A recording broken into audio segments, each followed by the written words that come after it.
الرحمن قال النبي صلى الله عليه وسلم الشتاء ربيع المؤمن أو كما قال عليه الصلاة والسلام سبحان ربك رب العزة عما يصفون وسلام على المرسلين والحمد لله رب العالمين اللهم صل على سيدنا ومولانا محمد وعلى آل سيدنا ومولانا محمد وبارك وسلم اللهم صل على سيدنا ومولانا محمد وعلى آل سيدنا ومولانا محمد وبارك وسلم اللهم صل على سيدنا ومولانا محمد وعلى آل سيدنا ومولانا محمد وبارك وسلم۔ پیر کی صبح الحمدللہ سندھ بلوچستان کے سفر سے خیر سے عافیت کے ساتھ واپسی ہوئی۔ ہم لوگ جمعرات کو یہاں سے نکلے، ہمارے ساتھ لاہور کے کچھ حضرات تھے، گجرانوالہ کے کچھ احباب تھے، اور کراچی سے بھی لوگ آئے ہوئے تھے، وہاں پہ کچھ لاڑکانہ کے تھے، مختلف علاقوں کے الحمدللہ الکحف کی مختلف ذمہ داران موجود تھے الحمدللہ۔ تو سکھر ہم پہنچے اور ہماری ایک تفصیلی مشاورت ہوئی فیز 3 کے بارے میں، الکحف فیز 3، الکحف تعمیر پاکستان کے بارے میں۔ فیز 1 کیا تھا؟ فلڈ ریلیف میں فیز 1 ہمارا تھا خیموں کی تقسیم، راشن کی تقسیم، میڈیکل کیمپس، مچھردانیاں اور بہت ساری اور ضروریات کی تقسیم۔ کسی درجے میں ابھی بھی ہلکا پھلکا چل رہا ہے الحمدللہ، کمبل گئے، رضائیاں گئیں اور چیزیں۔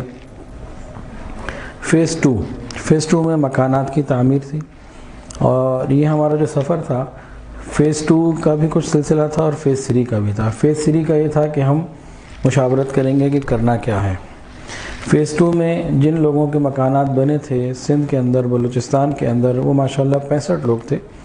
ان کو ہم نے سکھر میں ایک ہوٹل میں جمع کیا ہوا تھا، اور بھی ماشاءاللہ سکھر کے کچھ سرکاری حضرات، کچھ علماء حضرات اور ماشاءاللہ کافی بڑے اکابرین آئے ہوئے تھے وہاں کے علاقوں کے، امروڈ شریف کے تھے، حالی جوئی شریف کے تھے اور حضرات تھے۔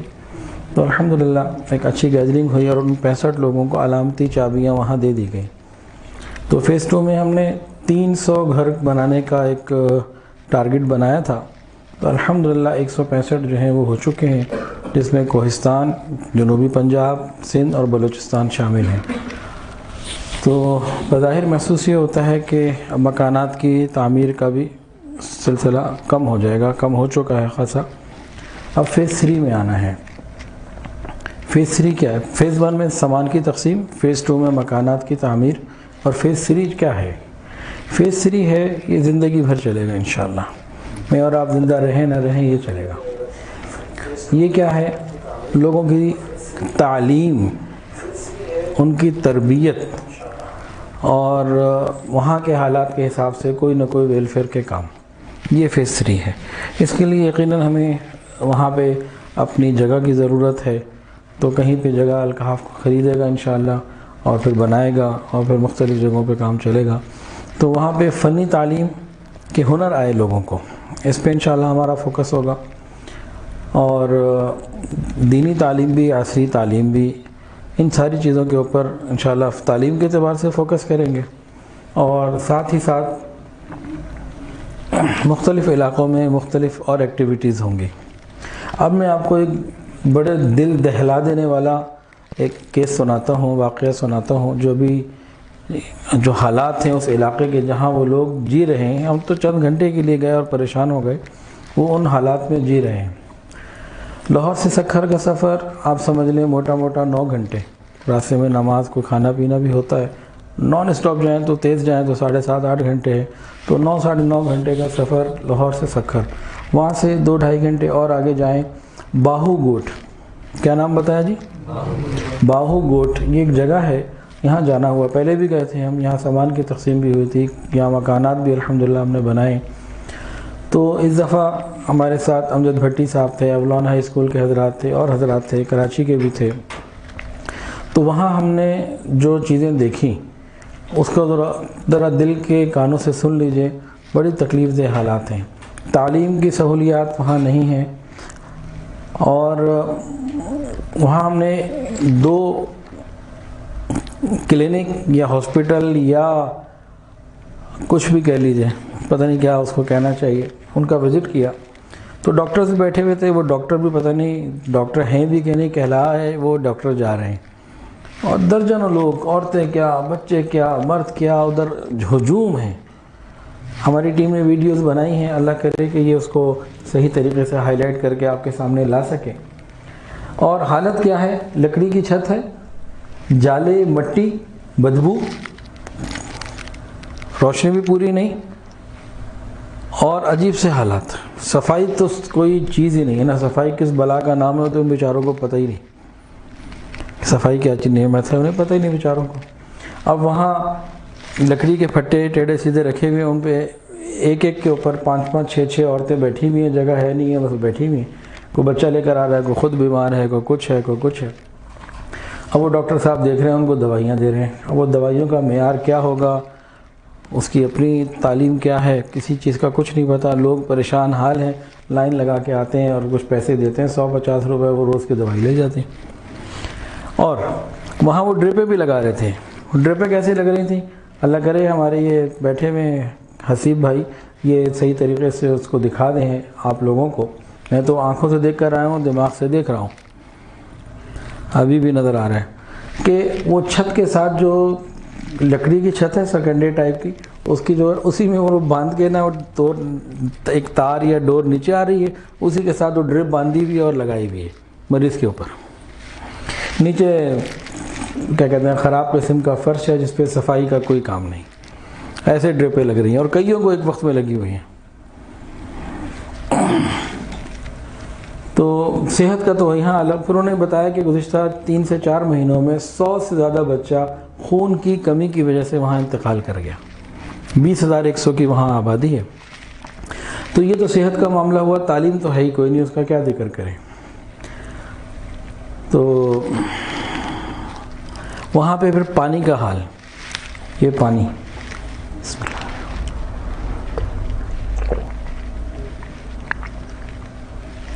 الحمدللہ ہم دن میں کتنی مرتبہ پیتے ہیں، اس کی ہمیں قدر نہیں ہے۔ وہاں پہ جو زمین سے پانی نکلتا ہے اتنا کڑوا، پینا تو دور کی بات، میں اور ہمارے سارے ساتھی کلی بھی نہیں کر سکے۔ ہینڈ پمپ تھا تو ایک ساتھی نے ہینڈ پمپ چلایا، باقیوں نے کوشش کی کہ ایک گھونٹ پی لے، تو اللہ کی قسم ایک گھونٹ تو کوئی بھی نہیں ہمارے ساتھیوں میں سے پی سکا، اور کلی کرتے ہوئے بھی پریشانی ہوئی، منہ میں گیا اور باہر نکال کے پھینکا، اور کتنی دیر تک اس کے برے ذائقے کی وجہ سے منہ میں پریشانی رہی۔ جو دل میں تکلیف ہوئی وہ ایک الگ تھی۔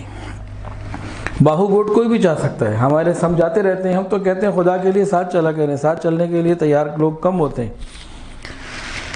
حالات دیکھیں کیا ہے، اس کی بھی انہوں نے ویڈیوز بنائی ہوئی ہیں، تو اللہ کرے یہ صحیح طریقے سے اس کو دکھا سکیں۔ میں نے ان کو کہا تھا، اس لیے بار بار ان کو پھر کہہ رہا ہوں تاکہ یہ کام کریں۔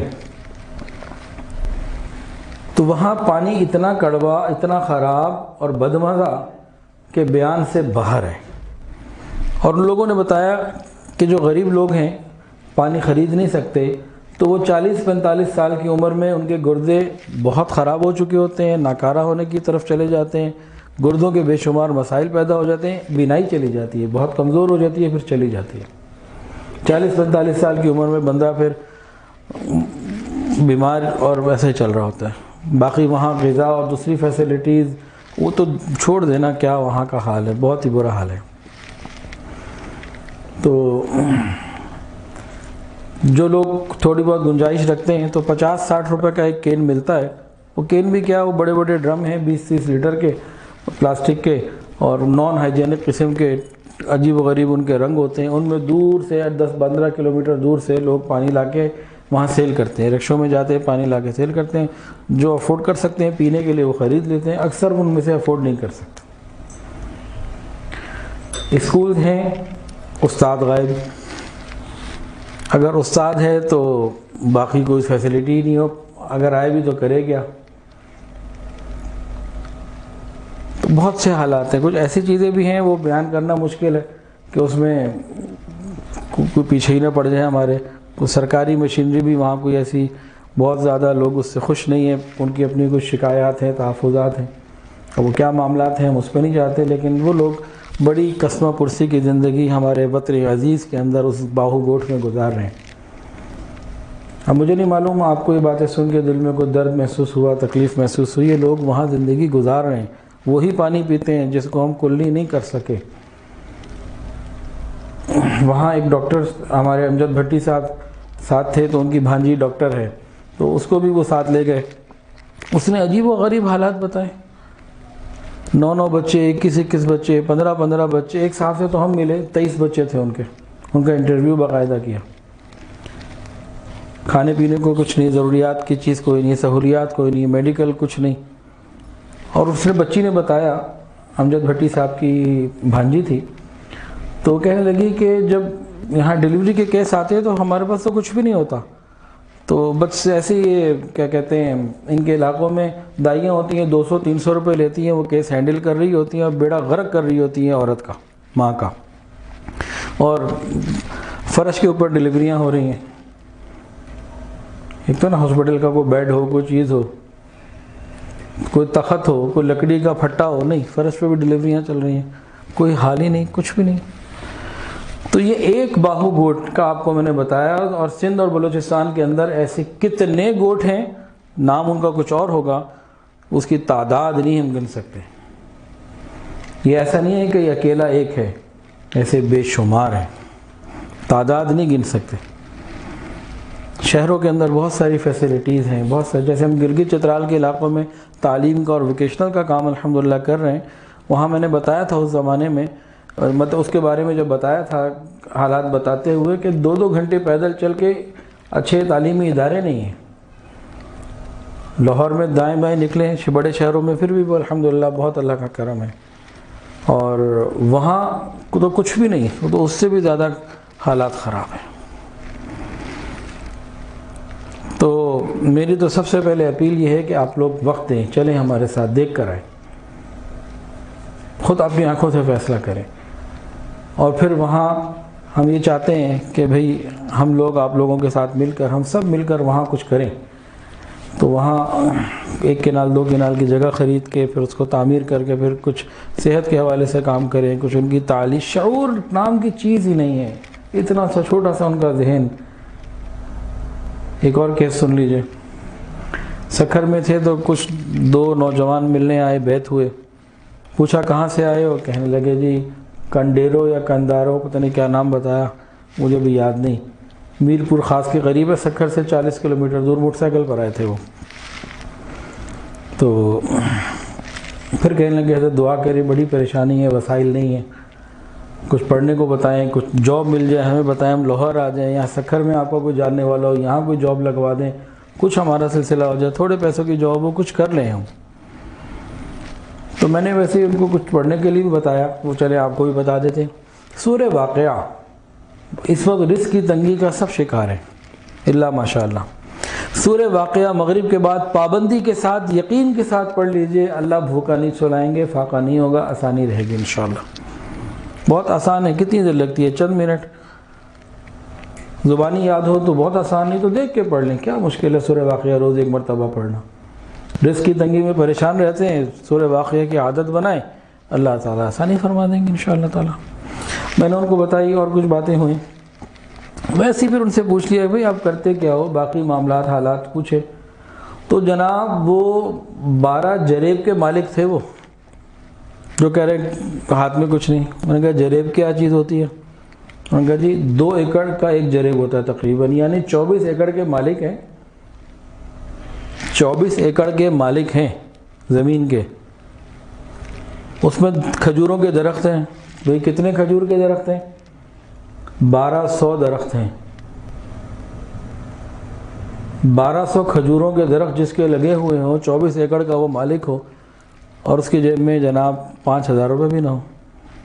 پھر تفصیلات نہیں تو ایک عجیب غم کی داستان ہے، جیسے پنجاب کے زمین یہ کسان ہیں، سندھ کے حاری ہیں، وہ نسل در نسل وہ کسی نہ کسی کے مقروض ہی بیچارے ہیں، یا تو کسی زرعی بینک کے مقروض ہوں گے، یا کسی بنیے کے مقروض ہوں گے۔ بنیے ہندوؤں میں تو ہیں ہی ہیں، اب مسلمانوں میں بھی بڑے آ گئے، کسی زمیندار کے مقروض ہوں گے، کسی کھاد والے کے مقروض ہوں گے، اور وہ کیا کرتے ہیں، وہ جناب 1200 درخت ان سے 12 لاکھ روپے میں لے لیتے ہیں اکٹھے، ان کو اکٹھے یا کچھ 12 لاکھ کی ادائیگی کر دیتے ہیں. اب وہ 1200 درختوں میں جو ہر درخت میں منو کھجور نکلنی ہے وہ اس کی، جس نے 12 لاکھ دے دیے. جس کی زمین ہے، جس نے سارا سال محنت کرنی ہے، اس کو 12 لاکھ اکٹھے مل گئے. اب سب کچھ دوسرے کا.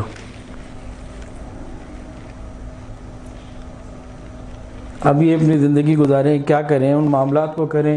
وہ تو جناب 12 لاکھ دے کے بڑا چودھری بن گیا.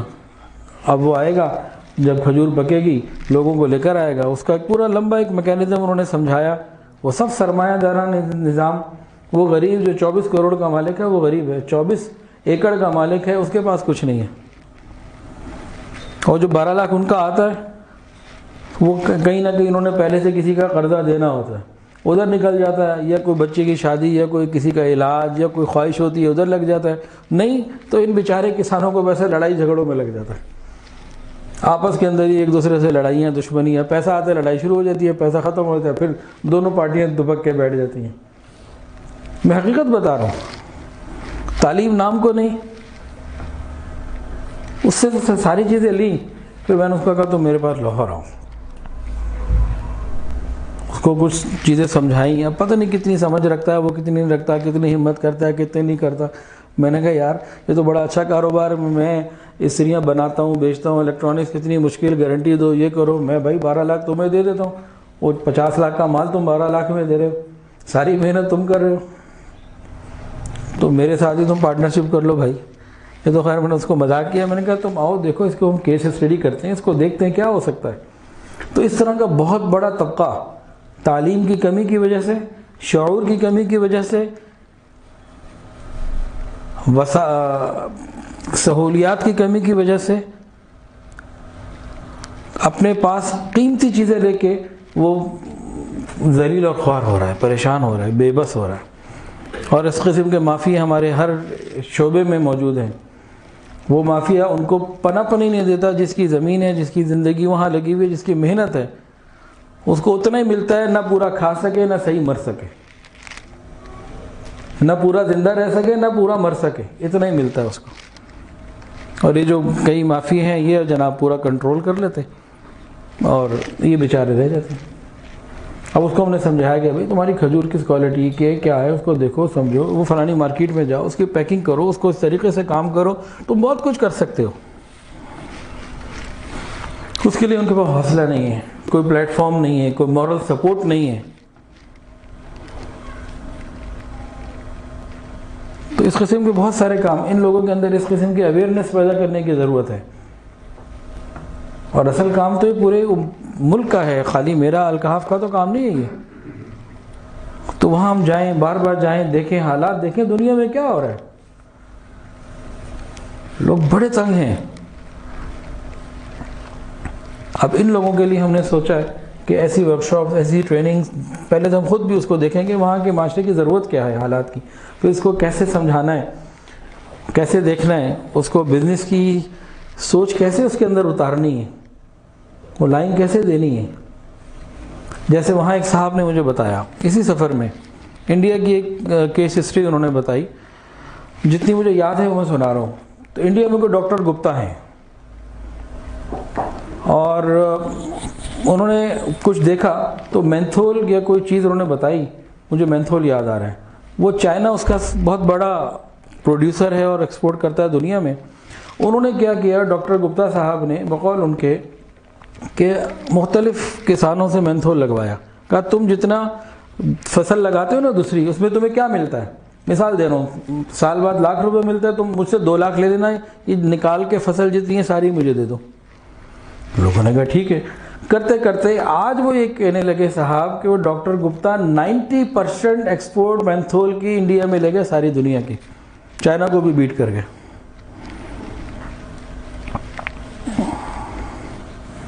اور اس کے لیے انہوں نے حکومتی اداروں سے، دوسرے اداروں سے، مختلف پرائیویٹ کمپنیز سے جو ہے نا وہ معاہدے کیے، چیزیں کی، اور پورا ایک طریقہ کار، ایک میکینزم بنایا، ایک پلیٹ فارم مہیا کیا، تو یہ کام ہو گیا.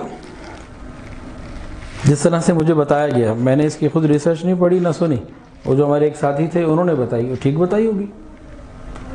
اب یہ ٹھیک کتنی اور کتنی غلط یہ الگ بات۔ ہمارے اپنے پاکستان کے اندر اس طرح کے بہت سارے معاملات ہیں جو بڑی اچھی پلاننگ کے محتاج ہیں، فقط مین پاور بھی ہے، مٹیریل بھی ہے، سب کچھ ہے، اس کو صحیح آرگنائز کر کے دینے کی ایک ایسا خوبصورت ایماندار امانت دار پلیٹ فارم کی ضرورت ہے کہ جو ملک کی محبت میں آگے بڑھے تو پتہ نہیں کہاں سے کہاں یہ معاملہ نکل جائے۔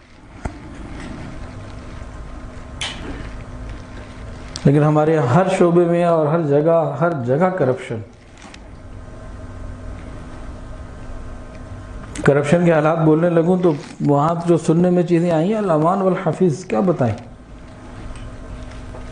پاکستان کو اللہ تعالیٰ نے بہت نوازا ہوا ہے۔ اس طرح والد صاحب نے ایک مرتبہ بنگلہ دیش کا بتایا کہ کوئی صاحب تھے تو انہوں نے جناب کپڑے سینے پہ لگا دیا گاؤں کو، اور پتہ نہیں کیا، ہم تو کپاس پروڈیوس کرتے ہیں، پھر کپاس سستے داموں ایکسپورٹ کر دیتے ہیں، پھر وہ لوگ اس کا دھاگا کپڑا بناتے ہیں تو پھر ہم انتہائی مہنگا خریدتے ہیں واپس۔ ہمارے جیسا تو پرلے درجے کا بیوقوف شاید ہی کوئی زمین پہ ہو۔ کپاس ایکسپورٹ کے بجائے اس کا ہم دھاگا بنائیں اور اس کا کپڑا بنائیں پھر ایکسپورٹ کریں تو 1 روپے کی جگہ 50 روپے ہمیں ملے، 40 ملے، 80 ملے، 100 ملے۔ ہمارے جیسا بیوقوف ملک تو شاید ملک دنیا میں بھی کوئی نہ ہو، اتنی بیوقوفی ہے ہماری۔ آلو 10، 20، 50 روپے کلو ہم ایکسپورٹ کر دیتے ہیں، اس کے بعد چپس سینکڑوں روپے کلو ہم امپورٹ کر رہے ہوتے ہیں۔ تو بھئی ان سب کے حالات دیکھ کے نا دل کڑتا ہے، ہم کیا کر رہے ہیں اپنے ملک کے لیے؟ سب کو اپنی اپنی پڑی ہوئی ہے۔ تو بھئی ہمت کریں، آگے بڑھیں، خود سوچیں، خود نکلیں، نہیں تو پھر ہمارے ساتھ آئیں، ہمارا حصہ بنیں۔ بہت کچھ، ہمیں خالی پیسہ نہیں چاہیے، ہمیں لوگ بھی چاہیے جو جذبے کے ساتھ آگے بڑھنے والے ہوں، للہیت کے ساتھ کسی کا خیال کرنے والے ہوں۔ تو اللہ پاک عافیت والا معاملہ فرمائے۔ تو یہ بات ذرا ہو گئی لمبی، لیکن وہ دل سے نکل رہی تھی، میں نے کہا نکل رہی ہے تو نکلنے دو۔ تو ٹاپک تو ہمارا کوئی اور ہے، اب اس کو شروع کرتے ہیں۔ بسم اللہ۔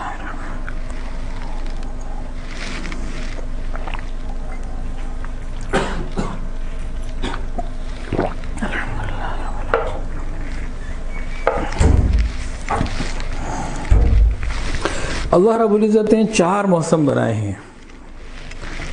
کون سے 4 ہیں جی؟ گرمی، سردی، خزاں اور بہار۔ بہار میں ہر چیز کھلی ہوئی ہوتی ہے، اللہ تعالیٰ کی قدرت کا ایک شاہکار ہوتا ہے وہ موسم۔ گرمی میں فصلوں میں رس آتا ہے، پھلوں میں رس آتا ہے اور فصلیں کٹنے کے لیے تیار ہوتی ہیں، درخت سایہ بھی دیتے ہیں اور پھل بھی دیتے ہیں، ٹھنڈک بھی دیتے ہیں۔ خزاں میں ہر چیز مرجھائی ہوئی ہوتی ہے، اور سردی کے اندر برفانی علاقوں میں تو زندگی منجمد ہو جاتی ہے۔ وہ ایک اللہ کی الگ شان ہے۔ تو 4 موسم کس نے بنائے جی؟ اللہ رب العزت نے۔ تو سب موسم اللہ کی حکمت سے ہیں۔ پاکستان ان خوبصورت اور بہترین ممالک میں سے ہے جس کو اللہ نے 4 موسم عطا فرمائے۔ دنیا کے ہر ملک میں یہ 4 موسم نہیں ہیں، بعد ہیں سارا سال سردی ہے۔ تو مختلف معاملات، اللہ نے ہمیں یہ نعمت عطا کی، الحمدللہ کہتے ہیں، الحمدللہ کہتے ہیں۔ تو سردی کا موسم کم وقت میں زیادہ نیکیاں کمانے کے لیے بہترین۔ ہم بھی شارٹ کٹ مانگتے ہیں نا، تو سردی میں شارٹ کٹ کئی ہیں، ایک نہیں ہے، کئی ہیں۔ کم وقت میں زیادہ نیکی کمانا سردی میں بہت آسان۔ حضرت عمر فاروق رضی اللہ تعالیٰ عنہ جو سردی آتی تھی فرماتے تھے کہ سردی کا موسم عبادت کرنے والوں کے لیے ٹھنڈی غنیمت ہے، تو بڑی رحمت کی چیز ہے۔ اچھا، حدیث کے اندر آقا صلی اللہ علیہ وسلم نے ارشاد فرمایا، الشتاء ربیع المؤمن، الشتاء ربیع المؤمن، سردی کا موسم مومن کے لیے بہار ہے۔ آقا صلی اللہ علیہ وسلم نے اس کو بہار فرمایا۔ ہم اس کی اگلی بات کرنے سے پہلے بہار کو ذرا سمجھیں۔ جب بہار کا موسم آتا ہے نا تو چراگاہوں میں سرسبز و شادابی آ جاتی ہے۔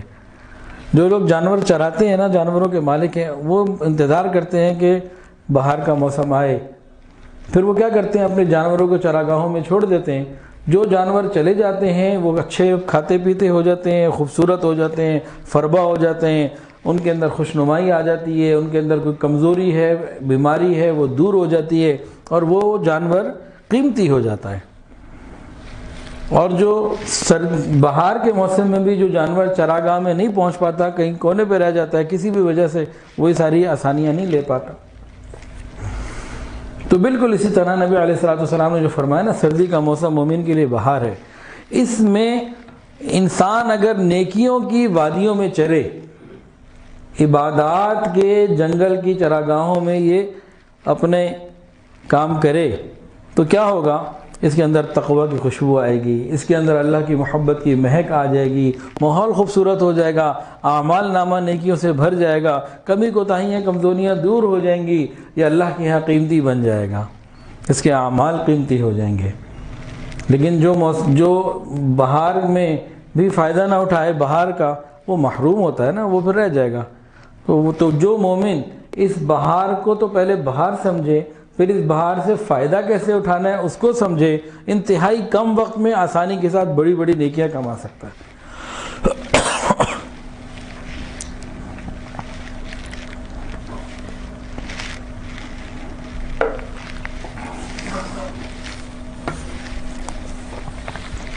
ایک حدیث میں حضور پاک صلی اللہ علیہ وسلم نے اس کی وضاحت فرمائی.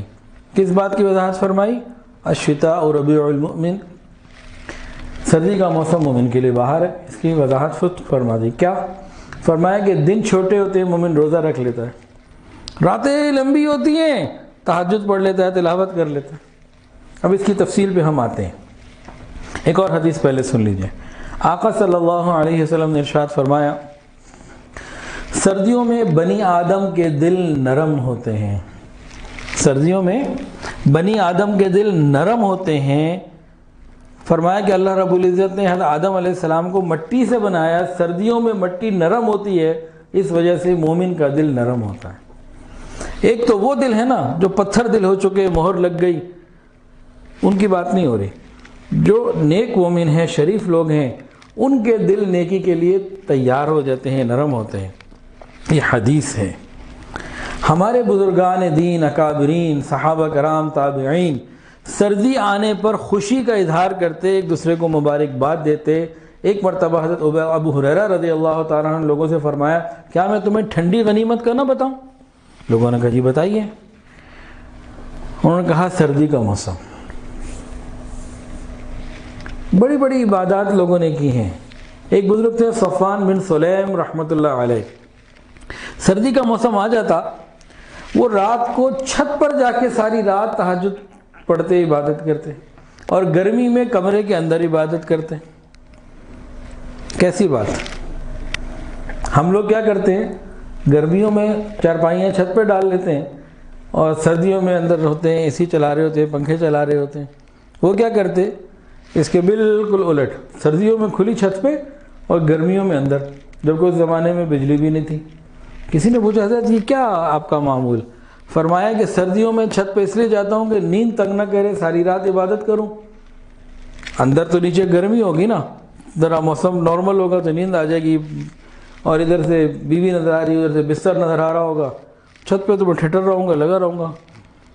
اور گرمیوں میں باہر ٹھنڈی ہوا میں نیند آ سکتی ہے، تو اندر ہوتا ہوں، گرمی لگ رہی ہوتی ہے تو عبادت کرتا رہتا ہوں. یہ ان کی بات تھی بھائی. تو لوگ عبادت کرتے تھے. اب ہم کیا کریں؟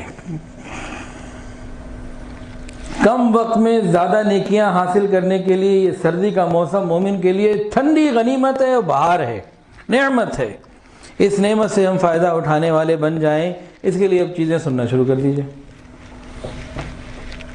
سب سے پہلی بات رسول اللہ صلی اللہ علیہ وسلم نے ارشاد فرمائی روزے سے متعلق. اب روزے کو نا دونوں روزوں میں کمپیریزن کر لیجئے، ایک گرمی کا روزہ، ایک سردی کا روزہ. گرمی میں روزہ رکھنا دورانیہ زیادہ، 15-17 گھنٹے. گرمی میں روزہ رکھنا گرمی کی وجہ سے طبیعت کے اندر وہ بشاشت نہیں ہوتی جو سردیوں میں ہوتی ہے، آوازاری سی آ جاتی ہے.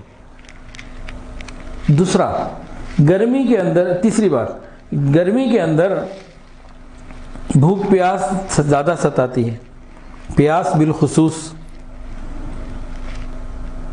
اس کے علاوہ گرمی میں اور دوسرے کام بھی کرنے ہوتے ہیں، تو تھوڑی سی محنت سے جو پیاس کی طلب اور باقی معاملات آ جاتے ہیں، پسینے نکلتے ہیں، بندہ پھر زیادہ قوت سے سارے دوسرے کام نہیں کر پاتا۔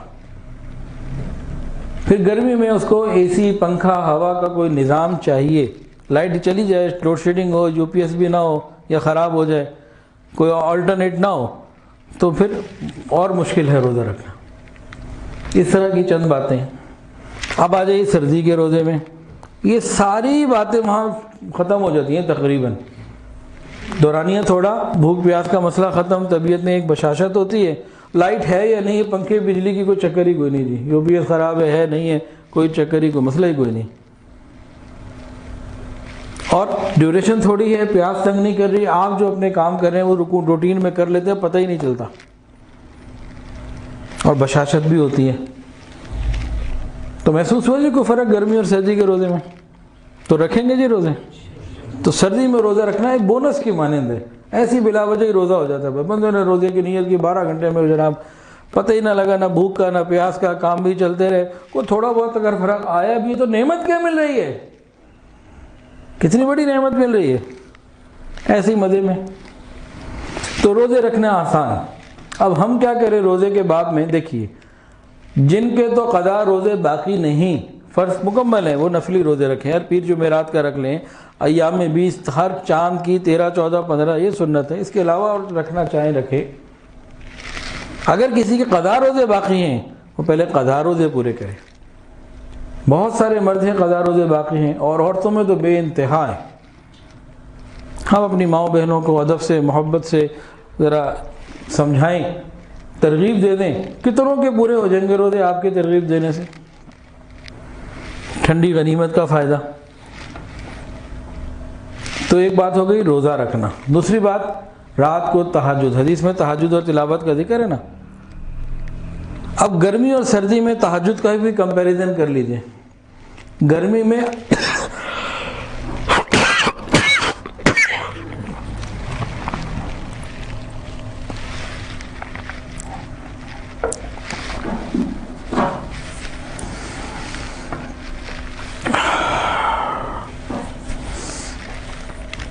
تہجد اور تلاوت قرآن، ان دونوں کو ہم دیکھتے ہیں، گرمی میں رات چھوٹی ہوتی ہے، ڈیوریشن کم ہوتا ہے۔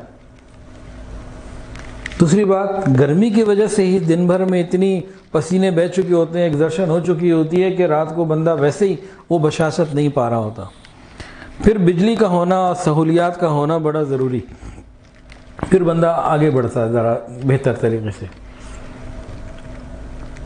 سردی میں ڈیوریشن لمبا، رات 10-11 بجے بھی سو جائے تو 5 بجے تک کون سوئے گا؟ اٹھ ہی جائے گا، اٹھ کے تہجد پڑھ لے، تلاوت کر لے، دعا کر لے۔ پھر بجلی ہے نہیں ہے، پنکھا ضرورت ہی نہیں، اے سی کی کوئی ضرورت ہی نہیں، بہت ساری آسانیاں ہیں۔ اور طبیعت کے اندر مومن کا دل نرم ہوتا ہے سردیوں میں، تو اس کا مزید اس کو بینیفٹ مل جاتا ہے۔ تو رات کو تہجد کی ہم عبادت کو اپنا لیں۔ گرمیوں میں اگر مشکل ہے نا، سردیوں میں اپنائیں۔ یہ پگڑی ہے نا، یہ باندھنا آسان نہیں ہے، کر کے دیکھ لیں، پتہ لگ جائے گا، یہ اتنا آسان کام نہیں ہے۔ لوگوں کے سر پہ تو بعض ایسے نازک ہوتے ہیں، ٹوپی بھی نہیں ان سے رکھی جاتی۔ تو یہ اس کا وزن بھی ہے، اور پھر یہ اچھی خاصی جو ہے نا وہ بندے کی سر کو گرم بھی رکھتی ہے۔ گرمیوں میں کوئی، جب میں نے پگڑی باندھنی شروع کی تھی سردیوں میں شروع کی تھی، گرمیوں میں نہیں باندھی گئی، سردیوں میں باندھ لی، اور جناب کئی مہینے پتہ ہی نہیں چلا، اور اس کے بعد گرمی آئی اور کتنی گرمیاں آ گئیں اور کتنی سردیاں چلی گئیں، پھر پتہ ہی نہیں چلتا۔ اب سر پہ نہ ہو تو گرمی میں بھی پریشانی کہ سر پہ پگڑی نہیں۔ تو جو چاہتے ہیں کہ پگڑی کی عادت اب پکی کر لیں، پختہ کر لیں، تو سردیوں میں باندھنی شروع کر دیں، اور اس کے بعد پتہ ہی نہیں چلے گا۔ گرمی میں شروع کریں گے تو مشکل ہوگا۔ اس طرح تہجد بھی سردیوں میں شروع کرنا بہت آسان۔ بھئی لاہور میں 3:15، 17، 3:18، 20 پہ فجر کا وقت داخل ہو جاتا ہے گرمیوں میں، اور سردیوں میں جناب 5، 5:30 بجے کی بات۔ تو انسان 10-11 بجے سو جائے تو 4، 4:30، 4:45، 5 بجے اٹھ کے تہجد پڑھ لے، کتنا آسان۔ سردیوں میں عادت بنا لے تہجد کی، اور آہستہ آہستہ کرتے کرتے اس کی جب عادت پختہ ہو جائے گی تو پھر گرمی کیا سردی کیا تہجد زندگی بھر پڑے گا۔ کوشش تو کرے۔ تو سردیوں میں اس عادت کو اپنانا آسان۔ اچھا بالفرض گرمیوں میں کوئی نہیں بھی پڑھ پائے، سردیوں میں تو پڑھ سکتا ہے، تو جو کر سکتا ہے وہ تو کرے، اللہ آسان کر دیں گے انشاءاللہ تعالی۔ اور کچھ نہیں، عشاء کی نماز کے بعد تو تہجد پڑھ ہی سکتے ہیں۔ تہجد کے لیے سونا فرض واجب نہیں ہے۔ عشاء آپ نے پڑھ لی، فرض پڑھ لیے، سنتیں پڑھ لی، اب آپ تہجد پڑھ سکتے ہیں۔ 7:15 بجے عشاء ہے، 7 بجے عشاء، آپ 7:45 بجے، 8 بجے، 7:30 بجے تہجد پڑھ سکتے ہیں اگر آپ عشاء پڑھ چکے۔ ہاں رات کو آخر وقت میں پڑھنا افضل ضرور ہے، اس میں کوئی شک نہیں، لیکن اس کا یہ مطلب نہیں ہے کہ سونا ضروری ہے، واجب ہے تہجد کے لیے، یا دیر سے ہی پڑھنا ضروری ہے، فوراً نہیں پڑھ سکتے، بالکل پڑھ سکتے ہیں۔ تہجد کتنی رکعت پڑھیں؟ 2 رکعت پڑھ لیں، تب تہجد 2 کر کے 4 پڑھ لیں، 2 کر کے 6 پڑھ لیں، 2 کر کے 8 پڑھ لیں، 8 تک کافی۔ حضور پاک صلی اللہ علیہ وسلم کا زیادہ عمل 8 کا رہا، تو ہم تہجد کی پابندی کریں۔ یہ وہ وقت ہے دعاؤں کی قبولیت کا، ہم چاہتے ہیں ہماری دعائیں قبول ہوں۔ گرمیوں میں راتیں چھوٹی، سردیوں میں راتیں بڑی، بڑی راتوں میں تہجد میں اللہ کے سامنے دامن پھیلا کے مانگے اپنی ہر خواہش، اللہ عطا فرمائیں گے۔ تو کم وقت میں زیادہ نیکیاں، کم وسائل میں زیادہ فیسلٹیز کو آپ اویل کر سکتے ہیں، زیادہ عبادات حاصل کر سکتے ہیں، زیادہ درجات حاصل کر سکتے ہیں، تو بہت آسانی ہیں اس میں۔ تلاوت قرآن کیجیے۔ سیدنا عبید بن عمیر رضی اللہ تعالیٰ عنہ موسم سرما آتا، لوگوں کو کہتے حفاظ قرآن کو، اہل قرآن، سردیوں کی راتیں آ گئی ہیں، راتوں کو عبادت سے، تہجد سے اور تلاوت سے مزین کرو۔ تلاوت قرآن مکمل کرنے کا بہترین وقت کون سا ہے؟ قبولیت دعا کا وقت ہوتا ہے، فرشتے اس کے لیے دعا کرتے ہیں۔ ہمیں تو ان چیزوں کا پتہ ہی کوئی نہیں نا، ہم تو شہزادے ہیں، شہزادے ہی چلے جائیں گے، ہمیں کیا معلوم سجدے کا سرور کیا ہے، لا الہ الا اللہ کی حلاوت کیا ہے، لفظ اللہ کی محبت کیا ہے، ہمیں ان ذائقوں کا کیا کرنا۔ ہمیں جناب چاکلیٹ کے، بریانی کے، آئس کریم کے، پھلوں کے اور جناب کھانے پینے کے ذائقے بڑے پتہ ہیں۔ آنکھیں بند کر کے بھی منہ میں چاکلیٹ ڈال دو ہم بتا دیں گے چاکلیٹ ہے، آنکھیں بند کر کے نہاری ڈال دو ہم بتا دیں گے نہاری ہے، لیکن لفظ اللہ کی حلاوت کیا ہے، ذائقہ کیا ہے، قرآن پاک کی تلاوت کا ذائقہ کیا ہے، جب اللہ کی رحمت کی قرآن میں بات ہو رہی ہوتی ہے اس کا ذائقہ کیا ہے، جہنم کے عذاب کا ذکر ہوتا ہے اس کا ذائقہ کیا ہے، رات کو تہجد میں کھڑے ہو کے اللہ کے سامنے عبادت کا مزہ کیا ہے، اس کا ہمیں کیا پتہ، ہمارا تھوڑی سے کوئی سروکار ہے، ہم تو ویسے بیٹھے بٹھائے جنت میں چلے جائیں گے، ان چیزوں کا ذائقہ تو ہمیں پتہ ہی نہیں، اس کے لیے کوشش بھی نہیں کرتے۔ وہ بھی تو لوگ تھے نا کہ تلاوت کر رہے ہیں نماز میں، تیر لگا، خون نکلا، پڑھ رہے ہیں، دوسرا خون نکلا، پھر پڑھ رہے ہیں دوسرے تیر پہ، ان کو حلاوت ملی بھی تھی تلاوت کی، عبادت کی۔ حضرت علی رضی اللہ تعالیٰ عنہ فرماتے تھے گرمی میں روزہ رکھ کے دشمن سے جہاد کرنے کا جو ذائقہ ملا، مزہ آیا، وہ کسی اور عبادت میں نہ ملا۔ ہمیں تو ان ذائقوں کا پتہ ہی کوئی نہیں، نامحرم سے بات کرنے کا ذائقہ ہمیں آتا ہے، گانے سننے کا ذائقہ، اس سے ہمیں لذت ملتی ہے، جھوٹ کی غیبت کی لذتیں ملتی ہیں، اور بہت ساری لذتیں ہمیں ملتی ہیں، لیکن یہ نیکی والی اس قسم کی لذتیں ہم سے دور ہی ہیں۔ ہم بھی کہتے ہیں چلو دور ہی رہیں، بلا وجہ نیک ہونا پڑے گا، ایسا ہی ہے نا، ہمیں ان ذائقوں کا کیا پتہ، ہم ان ذائقوں کی طرف آئیں، رمضان تہجد میں اللہ سے مانگیں یا اللہ یہ ذائقے بھی عطا فرما دیجئے۔ عبادات کی کوئی لذت ہوتی ہے جس سے ہم ناش نہیں، اللہ یہ عطا کر دیجئے، یہ پھر تہجد میں ملتی ہے۔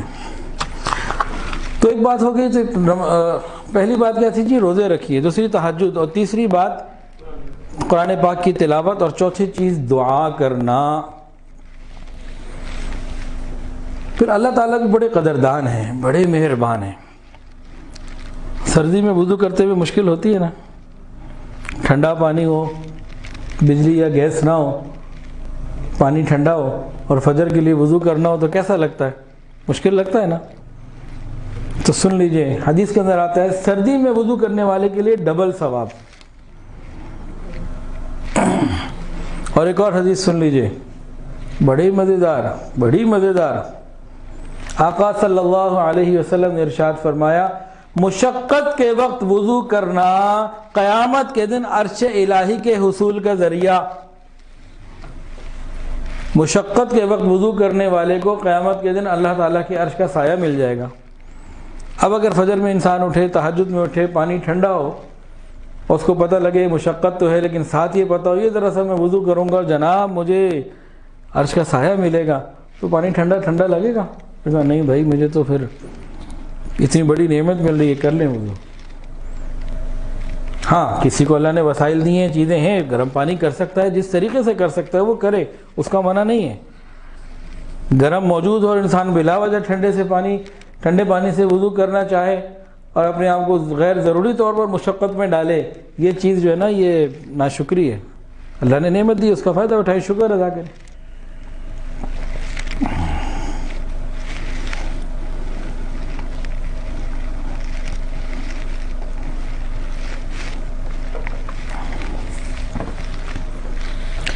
سردی ہو یا گرمی، یہ دونوں اللہ کی مخلوق ہیں۔ سردی بھی رب کے حکم سے آتی ہے، گرمی بھی رب کے حکم سے آتی ہے۔ اس کی سائنسی وجوہات ہیں جو ہمیں ریسرچ سے معلوم ہوتی ہیں، لیکن کچھ پس منظر غیبی وجوہات بھی ہیں جو بخاری شریف میں نبی علیہ السلام نے بتائیں۔ دیکھیں، اولاد کون دیتا ہے؟ اللہ دیتے ہیں۔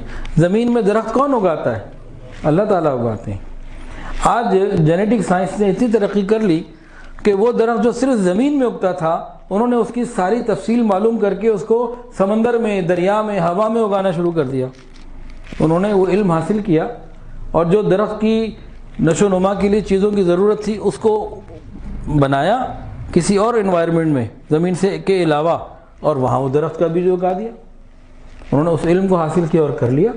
شریعت اس علم کے مخالف تو نہیں ہے۔ اسی طرح گرمی اور سردی کے اندر بھی سائنسی وجوہات ہیں۔ اللہ رب العزت زمین کے اوپر کوئی بھی کام کرتے ہیں اسباب کے سے اس کو لے کے چلتے ہیں۔ ان اسباب کو، سبب کو کوئی سمجھ لے تو وہ کر سکتا ہے، اس میں کوئی بات نہیں۔ جیسے کہ میں نے آپ کو ایک مثال دے دی، تو اللہ تعالیٰ نے اس کو ایک اسباب سے، ایک طریقے سے جوڑا ہے۔ آج کل کا سائنسدان کیا کرتا ہے، ہم لوگ جو یہ ہمارے بیٹھے ہیں پی ایچ ڈی کر رہے ہیں ماشاءاللہ، ان سے پوچھ لیں، کافروں کی کتابیں پڑھ کے انہی کی چیزوں کو انٹرنیٹ پہ دیکھ کے ہمارا نوجوان دہریہ ہوتا چلا جا رہا ہے۔ وہ چاہیں تو خود اللہ کے قریب ہو سکتے تھے اور لوگوں کو اللہ کے زیادہ قریب کر سکتے تھے، لیکن وہ ہر چیز کو آٹومیشن پہ لے جا کے اور ہر چیز کو جو ہے نا وہ کہ جی سب کچھ خود ہو رہا ہے اور اس طرح کی باتیں کر کے وہ ہمارے نوجوان کو اللہ سے دور کر رہے ہیں۔ اسی طرح گرمی اور سردی کی بھی پیچھے کوئی غیبی وجہ ہے، بخاری شریف میں ہے۔ رسول اللہ صلی اللہ علیہ وسلم نے ارشاد فرمایا کہ جہنم کی گرمی نے اللہ سے دعا کی، یا اللہ اتنی گرمی ہے، میرے لیے تو کچھ مہربانی کر، میرا اپنا اندر کا حصہ جلتا چلا جا رہا ہے، میں خود جل جاؤں گی تو کیا کروں؟ اللہ تعالیٰ نے 2 سانس لینے کی اجازت دی، ایک سانس کے بعد سردی آتی ہے، ایک کے بعد گرمی آتی ہے۔ اور حدیث کے اندر آتا ہے، حدیث فرمایا جب سخت گرمیوں کا موسم ہو تو ظہر کی نماز کو ٹھنڈے وقت میں پڑھا کرو۔ یہ ایک حدیث ہے، بخاری شریف میں موجود ہے، اور ایک مستحب عمل کی طرح آقا علیہ السلام نے حکم فرمایا ہے، جس پر ہمارے ہاں عمل بہت تھوڑا رہ گیا ہے۔ پہلے ہمارے بڑے کرتے تھے، ہمارے ہاں ہم کچھ زیادہ ہی نظام الاوقات کے پابند ہو گئے۔ اکثر مساجد میں کیا ہوتا ہے کہ نماز ظہر ایک ٹائم فکس کر دیا، مثال 1:30 بجے، اب وہ جناب 20 سال ہو گئے 1:30 بجے ہی ہے، نہ ایک 15 ہوگی نہ ایک 45 ہوگی۔ پہلے ہمارے بڑے کیا کرتے تھے، ابھی بھی بعض جگہ یہ چیز الحمدللہ باقی ہے، وہ کیا کرتے ہیں گرمیوں میں ٹائم آگے لے جاتے ہیں، سردیوں میں نیچے لے آتے ہیں۔ گرمیوں میں مثال 2 سوا 2 لے جاتے ہیں اور سردیوں میں 1 سوا 1 1:30 بجے لے آتے ہیں۔ تو ایک مستحب عمل ہے جو آج ہمارے اندر سے نکل گیا ہے، یہ بھی زندہ ہو جائے تو بڑی اچھی بات ہے۔ تو جہنم کی گرمی اتنی کہ خود جہنم کہہ رہی ہے اللہ مجھے میری گرمی سے پناہ دے دے، میں کیا کروں؟ ہمیں بھی کوئی جہنم کی گرمی کا خیال آنا چاہیے، آتے رہنا چاہیے۔ اچھا جی، جہنم کی گرمی میں اور آپ سب اس کو مانتے بھی ہیں الحمدللہ اور سنا ہوا بھی ہے، لیکن جہنم کے اندر سردی بھی ہے، صرف گرمی نہیں ہے، سردی کا عذاب بھی ہے۔ اور وہ جو وہاں جس جگہ سردی کا عذاب ہے اس طبقے کو، اس علاقے کو یا اس چیز کو زمہریر کہتے ہیں۔ زمہریر اس جگہ کا، اس چیز کا نام ہے جہنم کے اندر، وہاں سردی کا عذاب ہے۔ اور سردی کتنی؟ مختلف حدیث کا مفہوم عرض کر رہا ہوں۔ آقا صلی اللہ علیہ وسلم ارشاد فرمایا اتنی سردی کہ جسم کے ٹکڑے ہو جاتے ہیں اور گوشت ہڈیوں سے جدا ہو جاتا ہے، اتنی سردی۔ اور ایک حدیث کے اندر یہ آتا ہے، نبی کریم صلی اللہ علیہ وسلم نے ارشاد فرمایا کہ سردی اتنی شدید ہے جہنم کے اندر، اہل جہنم جب سردی کا عذاب بھگت رہے ہوں گے اتنا تنگ آئیں گے، چلائیں گے اللہ سے، کہیں گے یا اللہ ہمیں واپس گرمی کے عذاب میں بھیج دے، یہ برداشت نہیں ہو رہا۔ وہ گرمی کا عذاب بھی کوئی معمولی بات نہیں ہے، کوئی آسان نہیں ہے، لیکن سردی میں اتنی شدت ہوگی کہ ان کو وہ بہتر اس وقت لگ رہا ہوگا کہ کاش ہم واپس آگ میں ہی چلے جائیں، اس سے تو نکلے۔ یعنی اتنی شدید سردی تو ہے نا وہاں پہ۔ اور آج بھی دنیا میں ایسے ملک موجود ہیں سردی کی شدت کی وجہ سے ان کی ناک ہی غائب ہو جاتی ہے چہرے سے، چہرے پہ ناک ہی نہیں رہتی۔ تو جہنم کی سردی تو اس سے وہیں زیادہ ہوگی، تو پھر جسم کے ٹکڑے ہونا اور گوشت کا ہڈیوں سے علیحدہ ہو جانا جس کی رسول اللہ صلی اللہ علیہ وسلم نے خبر دی ہے، یہ واقعی حقیقت ہے۔ اب جہنم کی سردی سے بچنے کے لیے کیا کریں؟ کم وقت میں جنت حاصل کرنے کا نسخہ۔ سردی آ گئی ہے تو ہم مانگ سکتے ہیں، شدید گرمی ہو تو جہنم سے کیسے پناہ مانگیں، اور شدید سردی ہو تو جہنم کی سردی سے کیسے پناہ مانگیں؟ رسول اللہ صلی اللہ علیہ وسلم رحمت للعالمین ہیں، آپ نے ہمیں بتا دیا۔ قربان جائیں رسول اللہ صلی اللہ علیہ وسلم کے، ہر طرف ہماری رہنمائی کی، الحمدللہ رب العالمین، اللہ نے ہمیں ان کا امتی بنا دیا۔ سنیے کتنی مزیدار بات ہے۔ جب گرمی ہی تھی تو حضور پاک صلی اللہ علیہ وسلم نے ارشاد فرمایا کہ ایک شخص نے یوں اللہ سے مانگا، اس میں 3 باتیں تھیں جس طرح سے اس نے مانگا۔ گرمی کی شدت میں ایک شخص نے اللہ تعالیٰ سے ایسے مانگا، 3 باتیں اس میں آئیں۔ سب سے پہلے اس نے کہا لا الہ الا اللہ، اللہ تعالیٰ شدید گرمی ہے، اللہ مجھے جہنم کی گرمی سے بچا لے۔ کس طرح مانگا جی؟ لا الہ الا اللہ، اللہ تعالیٰ شدید گرمی ہے، اللہ مجھے جہنم کی گرمی سے بچا لے۔ جس وقت وہ دنیا کی گرمی میں جہنم کی گرمی کو یاد کر کے اللہ سے مانگتا ہے اس طریقے سے کہ لا الہ الا اللہ، اللہ جہنم کی گرمی سے مجھے بچا لے، دنیا میں اتنی شدید گرمی آ گئی ہے، تو اللہ رب العزت جہنم کو خود مخاطب فرماتے ہیں، اس کو کہتے ہیں میرے بندے نے تیری گرمی کے عذاب سے مجھ سے پناہ مانگی ہے، تو گواہ ہو جا میں نے اسے پناہ دے دی۔ تو اس دعا سے جو دل سے نکلی، جہنم کی گرمی کو یاد کر کے نکلی، اللہ سے مانگا، جہنم سے اللہ نجات عطا فرما دیتے ہیں۔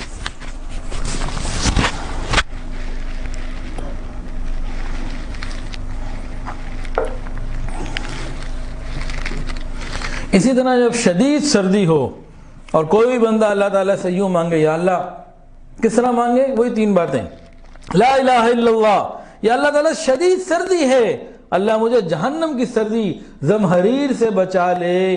اللہ تعالیٰ پھر جہنم کو مخاطب کر کے فرماتے ہیں میرے ایک بندے نے تیری سردی سے پناہ مانگی ہے، تو گواہ ہو جا میں نے اسے تیری سردی سے پناہ دے دی۔ کیسے مانگنا ہے؟ لا الہ الا اللہ، اللہ اتنی شدید سردی ہے، اللہ جہنم کی سردی سے بچا لے۔ اصل بات کیا ہے کہ دنیا میں رہتے ہوئے موت یاد ہو، قبر یاد ہو اور عذاب الہی یاد ہو تو بندہ لائن پہ بھی تو رہے گا نا۔ اصل چیز تو احساس ہے نا، پھر رب سے مانگنا ہے۔ صحابہ نے پوچھے زمہریر کیا ہے؟ فرمایا کہ سردی کا عذاب جہاں جسم کا ایک حصہ دوسرے سے جدا ہو جائے گا۔ تو سردی کے اندر کئی نعمتیں اللہ رب العزت عطا فرما دیتے ہیں۔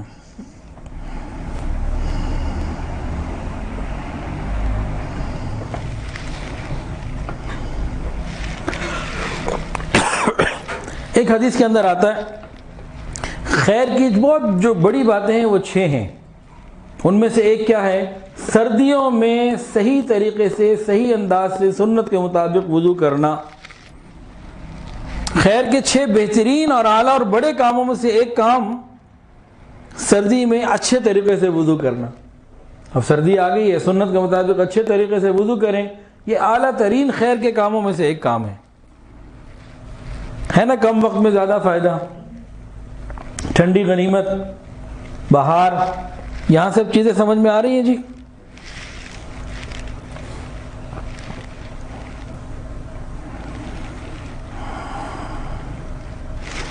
حدیث کے اندر آتا ہے ایمان کے اعلیٰ ترین کاموں میں بہت ساری تفصیل ہے، کہیں پہ اچھے اخلاق اور کہیں پہ کوئی کام. ایک کام آپ کو سردی کے موسم سے متعلق بتاتے ہیں جو ایمان کے اعلیٰ ترین کاموں میں سے ایک کام ہے. وہ کون سا کام؟ فرمایا سردی میں غسل جنابت اگر پیش آ جائے، سردی میں غسل واجب ہو جائے اور یہ فوراً غسل کر لے، کسی کو اطلاع نہ کرے، شور نہ مچائے، خاموشی سے غسل کر لے، تو کیا ہے؟ یہ ایمان کے اعلیٰ ترین کاموں میں سے ایک کام ہے، سردی میں غسل واجب کو جلدی کر لینا. اب بہت سے نوجوان سوال پوچھتے ہیں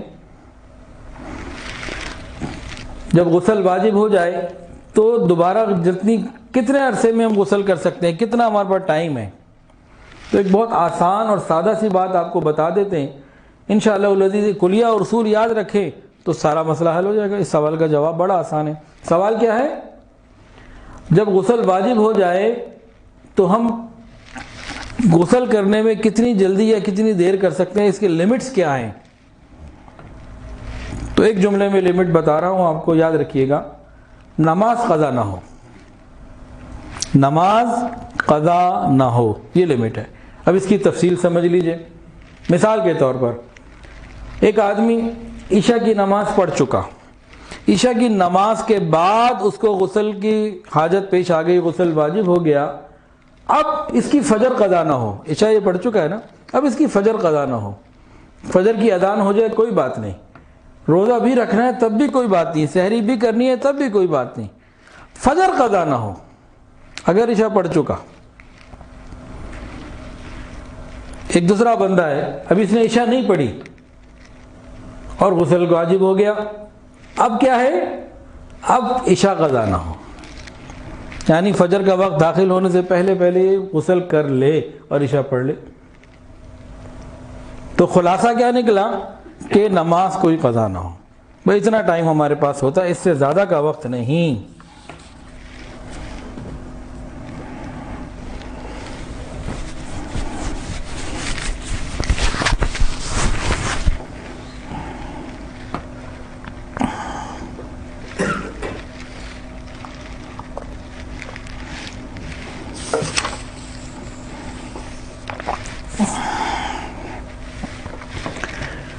سردیوں میں اللہ رب العزت کو خوش کرنا بہت آسان. ایک عمل آپ کو بتا رہا ہوں، اس عمل کی برکت سے اللہ رب العزت جنت بھی عطا فرمائیں گے، جہنم سے بھی نجات عطا فرمائیں گے اور اللہ خوش بھی ہو جائیں گے. بتا دو جی، سردیوں میں کرنے والا عمل ہے. اللہ تعالیٰ فرشتوں سے اظہار فخر فرماتے، خوشی کا اظہار فرمائیں گے، یہ دیکھو میرا بندہ کیسا ہے، کیسا پیارا ہے. فرشتوں سے گفتگو کرتے ہیں اللہ تعالیٰ اس عمل کے بارے میں جو آپ کو بتانے لگا ہوں. کوئی بندہ یہ عمل کر لے، یہ اللہ رب العزت کے یہاں اتنا بڑا عمل ہے، اللہ فرشتوں سے اس کا اظہار فرماتے ہیں. یہ عام بات ہی نہیں ہے، یہ بڑی بات ہے. وہ کیا؟ سردی کا موسم ہو، بندہ گھر میں لیٹا ہوا ہے، کمبل لحاف رضائی اس نے اوپر ڈالی ہوئی ہے، شادی شدہ اگر ہے تو بیوی بھی پاس موجود ہے، اور جناب علی 4 بجے 5 بجے 4:30 بجے کہیں یہ تہجد کے وقت میں اٹھتا ہے، لحاف کو چھوڑتا ہے اور وضو کرتا ہے پانی سے، اور اس کے بعد تہجد کے لیے کھڑا ہو جاتا ہے. 2 نفل یا 4 نفل یا 6 یا 8 رکعت تہجد کی نماز ادا کر لیتا ہے. کوئی دعا مانگ لیتا ہے، کوئی تلاوت کر لیتا ہے، کوئی استغفار کر لیتا ہے. اس قسم کے کوئی اعمال کر لیتا ہے جس میں خاص طور سے مصلی پہ کھڑا ہونا ہے.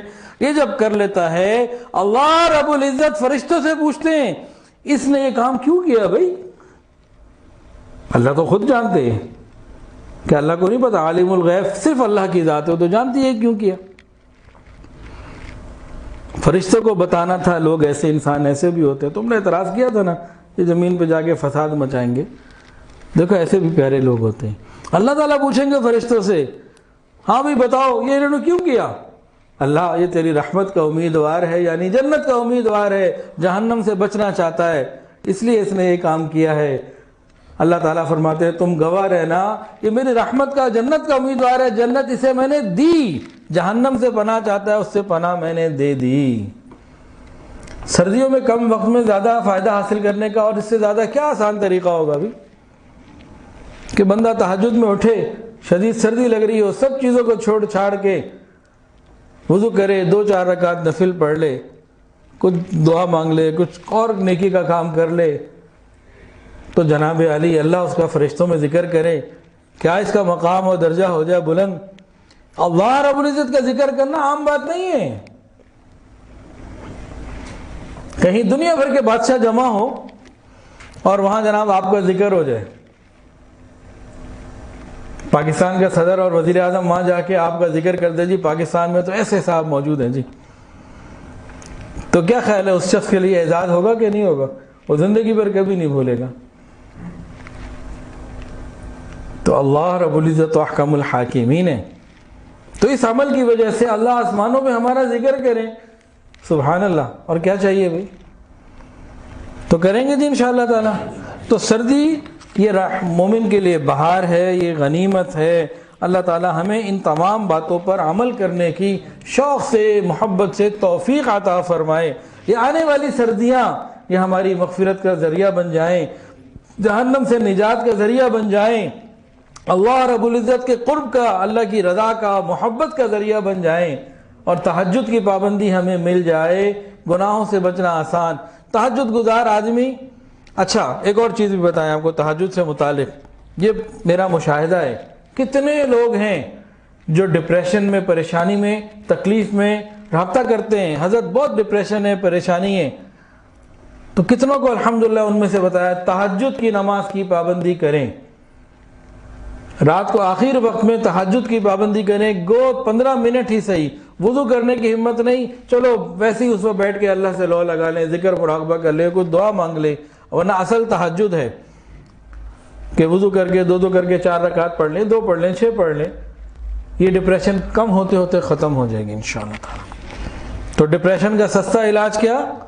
تہجد کی پابندی کرو، کوئی کر کے دیکھ لے، اللہ تعالیٰ مہربانی اور رحمت کا معاملہ فرما دیں گے۔ اللہ تعالیٰ مجھے اور آپ کو، ہم سب کو شوق سے، محبت سے سردیوں کو، اس بہار کے موسم کو اپنے لیے مفید بنانے کی توفیق عطا فرمائے۔ وآخر دعوانا ان الحمد للہ رب العالمین۔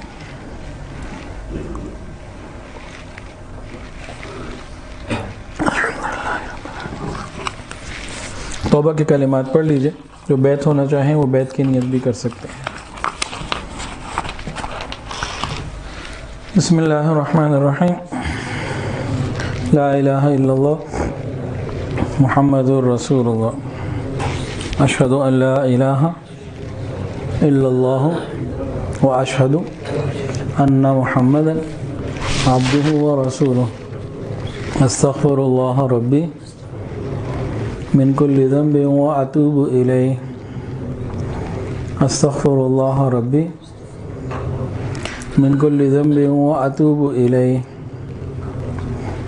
استغفر اللہ ربی من کل ذنب واتوب الیہ، برحمتک یا ارحم الراحمین۔ مراقبہ کر لیجیے، آنکھوں کو بند کر لیجیے، سروں کو جھکا لیجیے، یہ خیال کر کے بیٹھیے کہ اللہ کی رحمت آ رہی ہے، میرے دل میں سما رہی ہے، اور میرا دل کہہ رہا ہے اللہ اللہ اللہ۔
لا الہ الا اللہ محمد رسول اللہ. دعا کر لیجیے.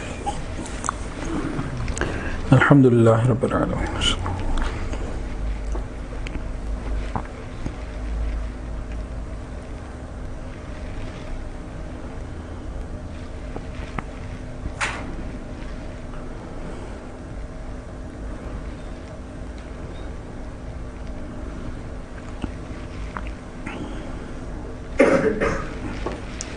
صلی اللہ تعالی علی